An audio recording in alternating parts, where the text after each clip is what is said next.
Hi friends, కొన్నిసార్లు అనుకోని రీతిలో కానీ ఫ్రెండ్స్, నిందలకి అవమానాలకి మనం చేయని తప్పులకి మనం భరించాల్సి వచ్చింది. మన సొమ్ము తింటూ కూడా మనల్ని గాయపరిచే వాళ్ళు ఉంటారు, మనతో ఉండి మనల్ని మోసం చేసేవాళ్ళు ఉంటారు. అలాంటి వాళ్ళు మీ జీవితాలలో ఎప్పుడైనా ఎక్కడైనా ఎదురయ్యే ఉంటారు ఫ్రెండ్స్.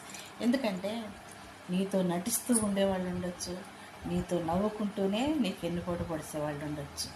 నీ జీవితానికి మంచి అయినా చెడైనా ఫ్రెండ్స్, ఎవరి ఏడుపు ఎలాగున్నా కానీ నీ నిర్ణయం మాత్రం ఎప్పుడు కూడా ఎదుట వాళ్ళకి హానికరంగా మాత్రం ఉండకూడదు ఫ్రెండ్స్.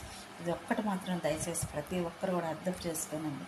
ఎందుకంటే ఏడిసేవాళ్ళు ఏడుస్తుంటారు, గాయం చేసేవాళ్ళు గాయం చేస్తారు, మోసం చేసేవాళ్ళు మోసం చేస్తారు ఫ్రెండ్స్. కానీ నీ కష్టాన్ని నమ్ముకొని నీ మీద నీ కుటుంబం ఆధారపడి ఉన్న విషయం ఎప్పటికీ మర్చిపోమాకండి. నీ సంపాదన అనేది నీ కుటుంబానికి ఆధారపడాలి. నీ కష్టార్జితం నీ పిల్లలకి, నీ భార్య బిడ్డలు అనుభవించడానికి అవకాశం ఉండాలండి.